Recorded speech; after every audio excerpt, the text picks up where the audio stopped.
সকালে উঠে আমাদের মায়েদের একটাই চিন্তা, বাচ্চাকে কী টিফিনে দেব। তো আজকে আমি আমার মেয়ে তিতলির জন্য বানাচ্ছি এগ ক্রিমি স্যান্ডউইচ।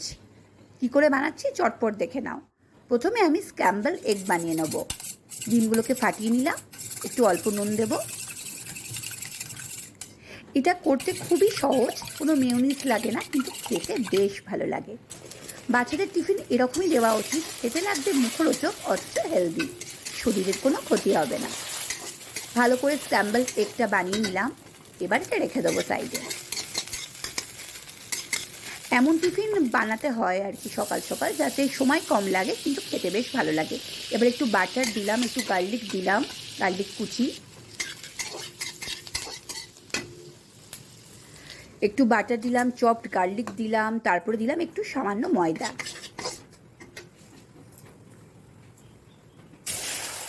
এবার দুধ দিয়ে দেবো, ফোটানো দুধ ছিল সেই দুধটাই দিলাম।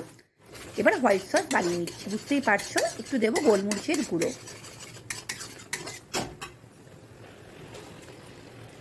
এবার রেখে দেওয়া স্ক্র্যাম্বল এগটা দিয়ে দিলাম। স্টাফিংটা তৈরি করে নিচ্ছি স্যান্ডউইচের জন্য।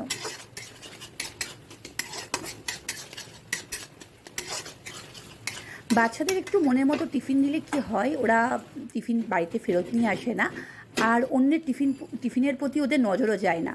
ওদের মনে হয় যে না, আমার মাম্মা বেস্ট টিফিন দিয়েছে, আমার টিফিনটাই বেস্ট। তো আমার মেয়ে তো আমার হাতে টিফিন খেতে খুবই ভালোবাসে, আর ওর বন্ধুরাও খুব ভালোবাসে। তো সেই কারণে আমি প্রতিদিন চেষ্টা করি একটু নতুন নতুন ধরনের খাবার করে দেওয়ার। ব্যাস, এবার ভালো করে স্টাফ করে নিলাম। এগ ক্রিমি স্যান্ডউইচ রেডি হয়ে গেল। এবার শ্রাবস্তীর মানে তিতলি রানীর আর কি টিফিনটা প্যাক করব। একটু ওর ফ্রেন্ডের জন্যও দিয়ে দিলাম, বেশি করে দিলাম।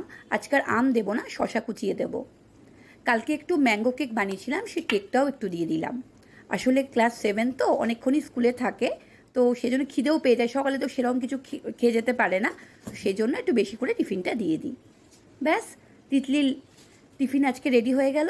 কেমন লাগলো কমেন্টে জানিও।